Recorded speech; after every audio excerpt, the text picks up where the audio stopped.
Hello students, I hope you all are staying fit at home. Today I am going to teach you the chapter Poverty. So let's start the chapter now.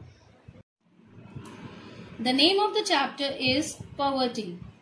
These are the topics which we will study in this chapter. First topic is poverty. Poverty is defined as an inability to secure the minimum consumption requirements for life, health, etc. Students, poverty simply means when the society is unable to fulfill the basic consumption needs of its people. Second topic is poverty line. It is the cutoff point which usually divides the population of the country as poor and non-poor. In this, people having income below the poverty line are called poor, and the people with income above poverty line are called non-poor. Head count ratio. What is head count ratio? The percentage of people living below the poverty line is known as head count ratio. One method, that is MPCE, monthly per capita expenditure. This method is used to determine the poverty line. Next topic is types of poverty. There are basically two types of poverty. First, absolute poverty. Second, relative poverty. Let's study it in detail. Absolute poverty. The persons whose income is so low that they are unable to purchase even the minimum needs to maintain their health and efficiency. It simply means the number of people living below the poverty line. Relative poverty. Group of people, regions or nations that has lower income than the other group of persons are relatively poor. It shows comparative poverty. We can say that it is a comparative study of income between two nations or cities. Causes of poverty. There are certain reasons for the cause of poverty, that are: first, rapid growth of population. The fast population growth, particularly among the poor, is responsible for the problem of poverty in the country. The fast increasing population has reduced per capita income. The poor people go on expanding the size of the family to have male child, which they considered as an asset, as a source of income without thinking of its consequence. Second is illiteracy. Indian farmers in villages fail to learn new methods of cultivation because of illiteracy.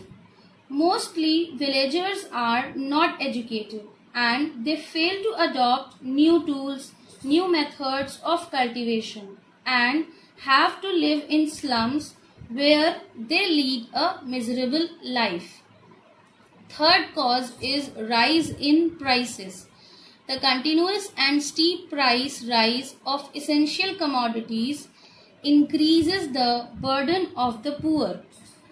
The rise in the price of food grains and essential goods has added to the miseries of the poor. Poor people find it difficult to buy these goods. Fourth cause of poverty is unequal distribution of income and wealth. The unequal distribution of income and wealth have worsened the problem of poverty in India. Majority of the people suffer from hunger, misery and disease, while the wealth is concentrated in a few hands, that is, rich people. Fourth cause of poverty is social causes.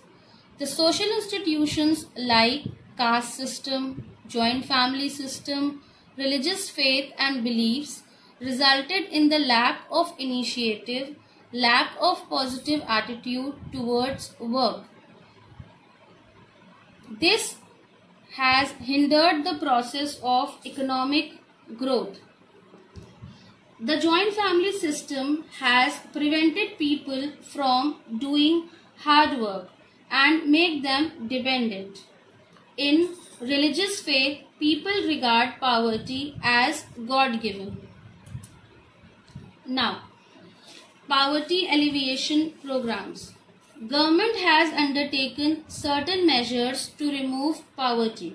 These are: first is your Sampoorn Gramin Rozgar Yojana. It was launched on 25th September 2001 with the objective to provide employment along with the food security in rural areas. Second program was National Food for Work Program. It was launched on 14 November 2004 with the objective of providing more opportunities and the food grains which were provided free of cost. Third was your Pradhan Mantri Gramoday Yojana. It was launched on 25th December 2000 with the objective to improve the quality of life in the rural areas, particularly in 5 critical areas, that was your health, primary education, drinking water, housing and rural roads. Last measure was Mahatma Gandhi National Rural Employment Guarantee Scheme. It was launched on 2nd February 2006 with the objective of providing 100 days of guaranteed employment in every financial year to every poor household living in rural areas. These two programs had merged with this program in 2nd February 2006. Thank you. Stay fit, stay indoors.